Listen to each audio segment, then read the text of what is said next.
The sky was dark. Snow fell from above like tiny white stars. The wind blew hard, making sharp, cold sounds between the broken buildings of the old spaceport. Jack walked alone through the ice-covered street. His coat was thin. His boots were torn. His hands shook from the cold. But he had no money for a hotel, no money for food. Only one credit left in his pocket. He used to be a worker on a cargo ship. But the ship left without him when he got sick. Now he had nothing. Not even hope. Suddenly he saw something in the corner of his eye. He turned his head.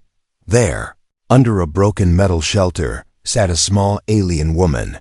Her skin was pale blue. Her eyes glowed faintly in the dark. She was holding a little child in her arms. Both were shaking badly. The child coughed a soft, weak sound. The woman had no coat. Only a thin piece of cloth over her shoulders. Her feet were bare on the icy ground. Jack stopped. He looked at them. Then he looked at the shop across the street. A vendor was selling cheap food and blankets from a stall. He touched the credit. Chip in his coat pocket. Only one left. If he spent it, he wouldn't eat tonight. He stood there for a moment, thinking. Then, slowly, he turned and walked to the shop. A few minutes later, Jack returned with a small, worn-out blanket in his hands. It was not much, but better than nothing. He walked over to the alien woman. She looked up at him, her eyes wide and afraid. Jack said nothing. He simply bent down, gently wrapped the blanket around her and the child, and stood up again. The woman stared at him. Her lips moved, like she wanted to say something. But no sound came out. Jack gave her a small nod. Then he turned and walked away into the snow. He didn't get far, maybe 20 steps. His legs gave out. His knees hit the ice. Then everything went black. When Jack opened his eyes, he was warm. At first, he thought he was dreaming. He touched the blanket around him. It was thick, soft. He was lying on a bed, a real bed. Then he saw her. The alien woman was sitting beside him, holding a small bowl of soup. Steam rose from the bowl. Her eyes watched him carefully. You. Awake, she said in broken English. Jack tried to sit up, but his body felt heavy. Double quotes were ... Am I, he asked. Safe, she said. You cold, you fall. He looked around. It was a small room, old metal walls, a cracked window. But there was heat. A small fire burned in a box in the corner. The child was asleep in the other bed, wrapped in the blanket Jack had given. You saved me? Jack asked. The woman nodded. You saved me first. Jack smiled a little. I'm Jack, he said. Zyra, she replied. Zyra lived in an old fuel station. It had no power, but she found ways to survive. She used junk metal to trap heat. She boiled snow for water. She hid from people, especially from the alien gang that ruled this part of the port. Jack slowly got better. For 2 days he rested. Zyra gave him food, even though she had little. The child didn't speak much. But she smiled at Jack sometimes. Jack asked about Zyra's husband. She looked away and didn't answer. On the 3rd night, Jack stood outside, looking at the stars. Zyra joined him. You go soon? She asked. Jack didn't answer. He had nowhere to go. Zyra looked at him. You different. Most humans. Not. Help us. Jack shrugged. I saw a child freezing. I had to help. Zyra nodded. Still, thank you. Suddenly, there was a loud knock on the door. Bang, bang, bang. Zyra's eyes went wide. She grabbed Jack's arm.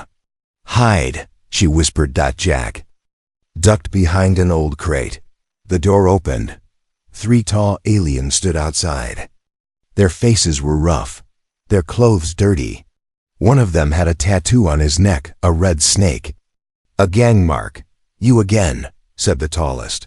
We told you, no one stays here. Zyra kept calm. Just me and my daughter. One of the men looked around. He stepped inside. He saw Jack's boots near the bed. He pointed. Who owns these? Zira froze. Jack held his breath. The sound of heavy boots echoed through the small room.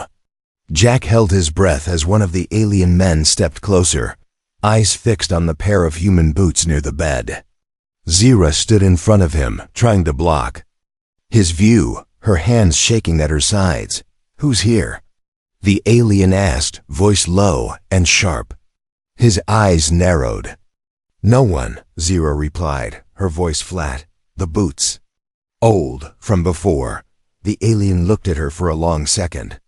Then he looked at the child who was pretending to sleep. The small girl clutched the blanket tightly, the same one Jack had given them. He walked over to the fire and spat on the floor. "Next time we find someone here, we burn this place down. You understand, widow?" Zira nodded. She didn't blink without another word. The men turned and walked out into the snow. The doors slammed behind them. Jack waited for the sound of footsteps to fade before crawling out from behind the crate. His heart was pounding. "That was close," he whispered. Zira didn't speak. She moved to the window and pulled down the cloth cover. Her hands were still shaking. Jack sat on the floor. "Why? Did you hide me? You could have let them find me. Would have been safer for you." Zira looked at him. "You gave your last credit, for us. I don't forget." He looked down. The room felt smaller now, like the walls were closing in. "I need to go. I can't bring danger to you and your kid." Zira walked to a metal box in the corner and opened it. She took out a small object. It looked like a glowing stone, smooth and deep blue, with silver lines moving inside it like lightning. She handed it to Jack. "What is it?" he asked. "Keep it," she said. "It's protection." Jack studied it. "Looks like tech." Zira nodded. "Old tech from my husband." Jack didn't ask more. He could see the pain in her eyes. He put the stone in his pocket. That night, Jack couldn't sleep. The wind howled outside. The fire crackled softly, but he kept hearing the words in his head. "Next time we burn this place down." He stood up quietly and walked to the window. The snow outside was falling slower now. The moonlight touched the ground like pale silver. Something moved near the trees. Jack squinted. Was that someone? Then he saw it. A red light dot danced across the snow. Then stopped. A dot appeared on his chest. A laser. Jack dove to the floor. The window shattered behind him as something burned through the glass. Zira screamed. The child cried. Jack rolled over and crawled to the wall, heart thudding in his ears. "They found me," he whispered. "They're here." Zira grabbed the fire poker, eyes wild. "They want me too," she said. "Not just you." More light flashed outside. Shadows moved quickly, then silence. Jack stayed low, clutching the glowing stone. It felt warm now, almost alive. Zira motioned toward the trapdoor under the floor. Jack helped her open it, and they slipped down into the old tunnels beneath the station. The child wrapped in the blanket. They stayed there in the dark for hours, listening, waiting. When they finally returned to the surface, the fire was out. The window was broken, but no one was there. Only a symbol had been burned into the floor, a mark. 3 red lines, and a curved fang. Jack looked at it and felt a chill deeper than the cold outside. "They're not just street thugs," he said. Quietly, Zira nodded. "No, they are something worse." Jack didn't know it yet, but this was no longer about just surviving the night. Something had started. Something bigger. And there was no turning back. The symbol was still glowing faintly on the floor by morning. Jack stared at it, trying to understand what it meant. It didn't look like any normal gang sign. The edges were too clean. The shape was too perfect, almost like it had been burned into the ground by a machine. Zira didn't speak as she swept broken glass into a pile. Her movements were slow, careful. The child sat on the floor near the cold fire, holding the edge of the blanket and watching Jack with quiet eyes. "What does the mark mean?" Jack finally asked. Zira stopped moving. Her back was to him, but he saw her shoulders tighten. "Warning," she said. "From them. Who are they?" Jack pressed. "They're not just local thugs, are they?" She stood still for a long time. Then she turned to face him. Her face was tired. "Older than it looked yesterday. They hunt people like me," she said. "Widows. Wives of fighters, rebels." Jack raised his eyebrows. "Your husband was a rebel," she finished. "Fought the ones who rule this zone. He died protecting people, and now they come for us." Jack looked down at the glowing stone in his hand. "Is that why you gave this to me?" Zira nodded. "He said it could save lives. I don't know how it works, but it's from before. From the old war." Jack turned the stone over in his hand. It pulsed faintly, like a heartbeat. The child sneezed, and Zira rushed to her side. Jack watched them, then walked to the broken window and stared at the snow-covered street. Everything looked quiet, but he knew better now. Quiet didn't mean safe. Quiet meant waiting. "We need to leave," he said. "They know where you live. They'll be back." Zira didn't look at him. "Where will we go?" "There's a human zone inside the main city. I passed through it once," Jack said. "We can hide there. Maybe find help." Zira shook her head. "No money, no ID, no papers. We don't belong." Jack stepped forward. "They tried to kill me last night. If we stay, they'll finish the job. We move tonight." Zira looked at the child, who was coughing again. Jack lowered his voice. "I'll carry her if I have to. But I'm not letting them burn this place down with you inside it." Something in his voice made Zira look up. She didn't say yes, but she didn't say no either. They started packing at dusk. Jack found an old bag and filled it with anything useful: tools, rations, the blanket, the stone. Zira showed him a small hatch in the back, hidden under pipes.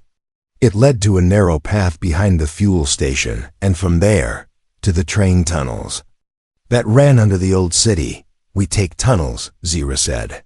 "Safer than streets." As they prepared to leave, Jack noticed something strange. The child, quiet all day, was missing. "Where's she?" Jack asked, his voice sharp. Zyra looked around quickly, her eyes wide. "She was here." The door to the hatch was open. Cold wind blew in. Then a sound came from outside. A cough, soft. Jack bolted out the hatch. He saw her. The child was standing in the snow, holding something shiny in her hands, and behind her, a tall figure in black armor. The man wasn't from the gang. His uniform was clean. His eyes were hidden behind a dark helmet. He reached down and took the child's arm. Jack didn't think. He ran forward, yelling. The man turned and smiled. "You want her? Come take her," he said. He let the child go, but just as she ran toward Jack, the man kicked her hard in the back. She hit the snow and screamed. Jack's fists clenched. He had no weapons, no plan, only the glowing stone. He pulled it from his pocket. The man's smile faded. Then the stone lit up bright, hot, alive. Jack didn't understand what was happening. His hands burned, but he didn't drop it. The air around him crackled. Sparks floated in the snow. The man took a step back. "Where did you get that?" he hissed. Jack didn't answer. He took one slow step forward. The man raised a weapon. Jack raised the stone. There was a flash. The snow between them exploded. The snow was still falling, but now it smelled like something burned. Steam rose from the crater between Jack and the armored man, filling the cold air with white fog. The light from the stone had vanished. Jack's hand was shaking, his fingers red from heat, but the stone itself looked untouched, still cool, still glowing from inside. Across the crater, the man in black armor was gone. Only a black mark remained in the snow where he had stood. Jack didn't wait. He ran to the child, picked her up, and rushed back toward the hatch. Zira met him halfway, her eyes wide, arms reaching. She grabbed her daughter and held her tight. whispering something in her own language. "We need to go," Jack said, his voice low but firm now. Zira nodded. They didn't take the main road. They followed the hidden path behind the fuel station, sliding through narrow alleys and frozen pipes. The city was a ghost town, silent, broken, and cold. No lights. No voices. Just wind and old metal groaning in the dark. At last, they reached a metal grate under an old bridge. Zira pulled it open. The tunnel beyond was pitch black. She handed Jack a small cube. He pressed the side, and it lit up with a dim blue glow. They entered the tunnel. It was tight, low, and full of dripping water. Jack had to crouch. His boots splashed through puddles of ice. Zira carried the child, wrapped again in the thin blanket that had started it all. "Where does this lead?" Jack asked. "To the old rails," Zira said. "Trains don't run anymore, but the tunnels still go to the city." Jack didn't like the sound of water echoing behind them. It felt like something was following. Twice he looked back. Each time there was nothing, but the third time he saw movement, a shadow, long, too long. He stopped. "We're not alone." Zira didn't turn. "Keep moving." They walked faster now, light bouncing off metal walls. The tunnel widened ahead, opening into a large maintenance room. Pipes ran along the ceiling. Rusted control panels covered the far wall. A broken robot sat in the corner, covered in frost. Then something hissed, not from behind, from above. Jack looked up just as something dropped from the ceiling. Metal claws, red eyes, sharp teeth. He shoved Zira aside.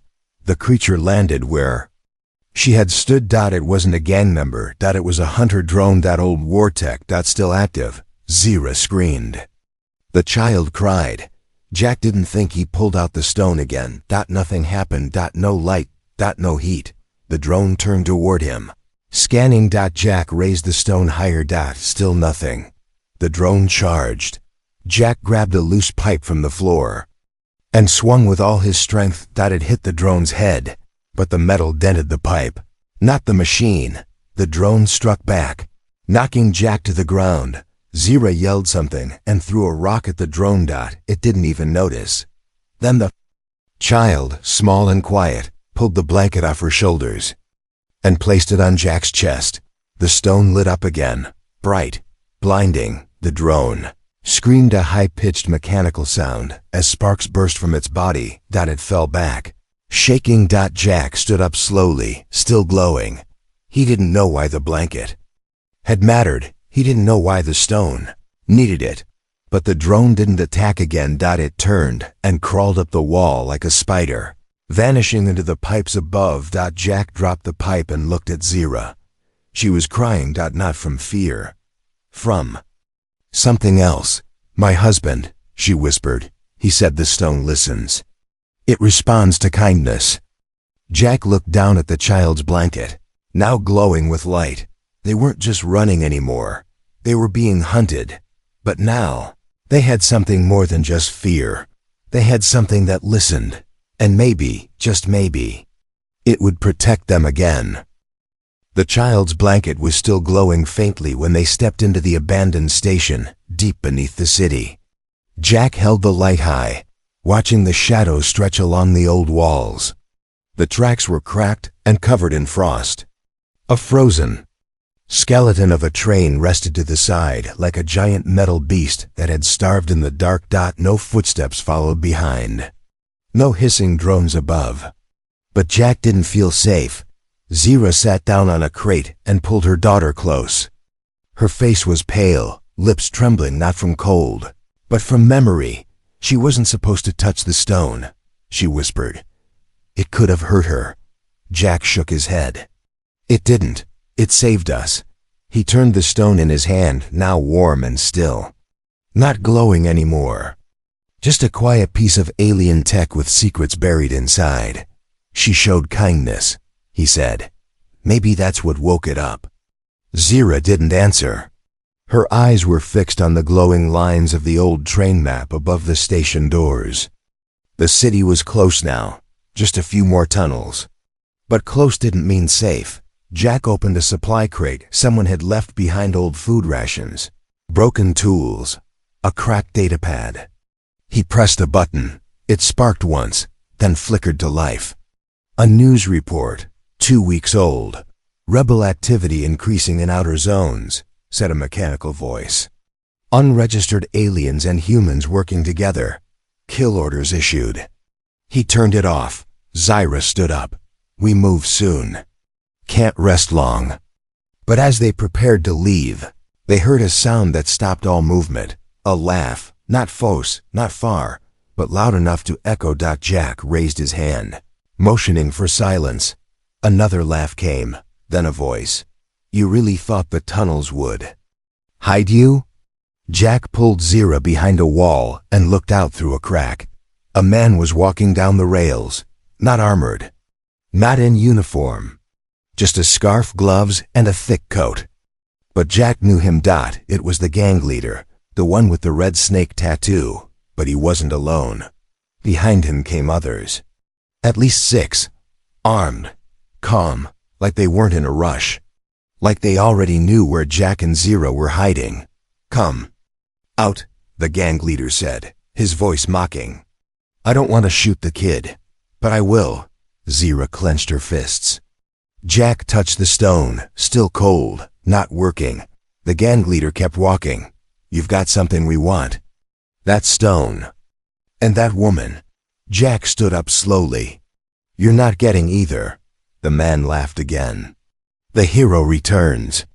He pointed a weapon. Jack moved forward, away from Zyra, pulling the blanket tighter around the stone in his chest pocket.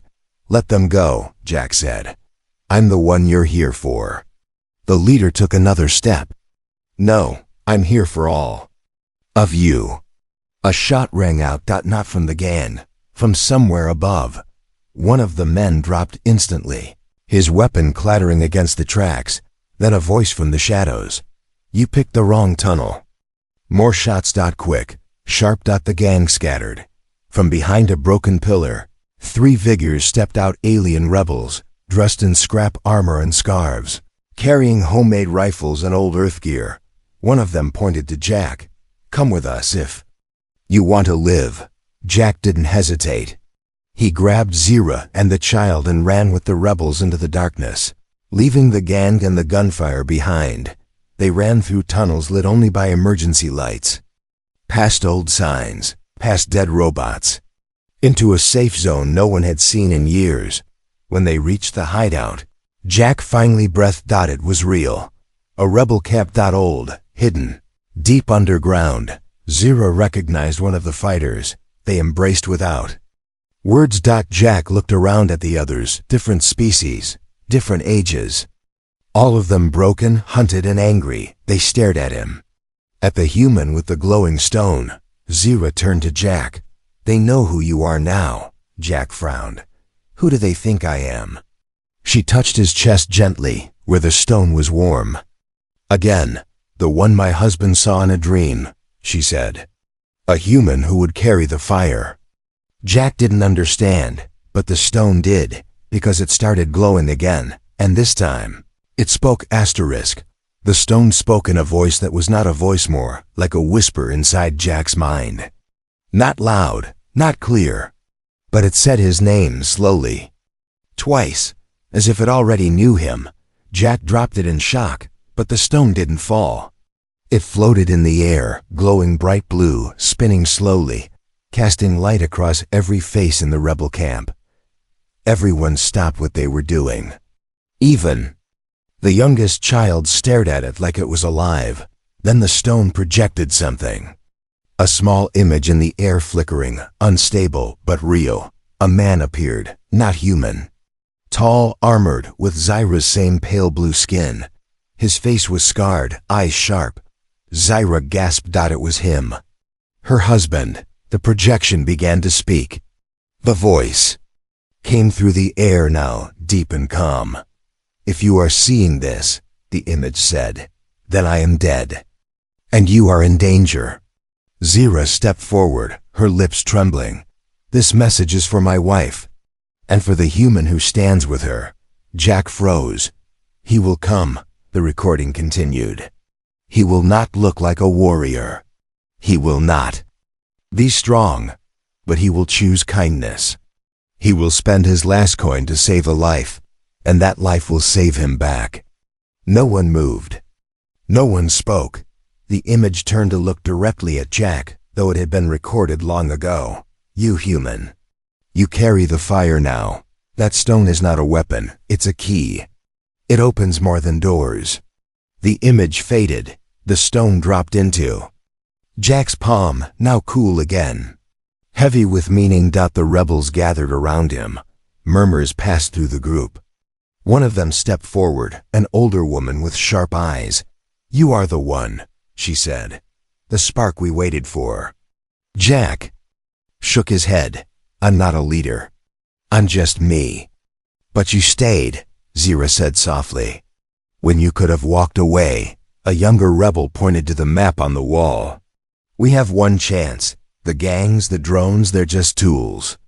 The real threat is still above, in orbit. Jack looked at the star chart. A ship. Massive, hidden, watching the city. The rebel nodded. They plan to wipe us out. Clean sweep. They call it Project Silence. Zira stepped beside Jack. My husband built a way to stop them. He left it buried under the city. But only the key or stone can unlock it. Jack stared at the map, then at the stone. Then let's stop them. No one laughed this time. No one questioned it. Because now the fire had chosen someone. Later, that night, as they prepared to move, Zira brought Jack a coat, old, patched, and warm. You're shaking, she said. Jack smiled weakly. I thought I'd be on Earth by now, back to a quiet life. Zira looked at him with tired eyes. Sometimes the quietest lives start in the loudest storms. She touched his shoulder gently. Sleep near us tonight. It's warmer together. Jack hesitated. Then nodded. And for the first time since he arrived on this cold planet, he didn't dream of running. He dreamed of fire. And hope. In her. The fire was no longer just inside the stone. It was inside them. Jack stood at the edge of the ruined station, watching the rebels gather below. Their clothes were torn, their faces tired, but their eyes burned with something stronger than fear. Zira stood beside him. Her daughter held Jack's hand tightly, the same hand that once offered a single blanket on a cold night. That night had changed everything. And now, a different night had come, one that might end them all, or save them. Above, the sky cracked open. A giant ship appeared in orbit. Not loud, not flashing, just watching. The rebels had no fleet, no real weapons, no army. But they had something else. A signal. One her husband had hidden in the city's deep heart. A final message. A final defense. The stone in Jack's pocket pulsed. Zira whispered. It's time. Jack nodded. The rebels opened the hidden door beneath the station floor. Metal stairs led into blackness. Old cables, dust, and warning signs lined the walls. They walked down in silence. At the bottom stood a machine, a strange one, older than any of them. Half alien, half human, maybe something in between. It had no buttons, no screens, only a hand-shaped plate at the center. Jack stepped forward. He placed the stone in the center of the plate. Nothing happened. Then Zira placed her hand next to his. The machine lit up. It came to life with a low hum, like an old heart beating again. After years of sleep, a screen appeared, glowing symbols they couldn't read. Then, a voice, the same as before. Zira's husband, if you are here, then you're ready. This machine will burn the sky. It will not destroy the ship, but it will reveal it to the world, to the humans, to the cameras. They will no longer hide. Jack looked at Zira. We won't be safe after this. Zira took his hand. We were never safe, but now we will be seen. Jack pressed the plate. The machine roared. A beam of golden light shot up through the ceiling, through the earth, through the sky, above, the clouds. Parted. The massive ship shimmered into full view, clear, detailed, undeniable. Its weapons, its size, its purpose. It had been watching them. Now the world was watching it. In the streets above, people screamed, ran, filmed. In the rebel base, silence. The war had changed. Truth had changed it. The rulers could still strike. But now they were exposed. And monsters don't like light. Days passed. The enemy ship left orbit. The gangs vanished. And new voices spoke up. Humans and aliens together. Zira and Jack didn't return to the station. They found a new place, a small shelter far from the city. Not rich, not perfect, but warm. The child laughed more now. And sometimes, at night, when the wind blew outside, Jack held her close. Zira, the one he had saved, the one who had saved him back. He had given his last credit to a freezing alien widow. Now, she gave him everything, and the bed they shared was no longer cold.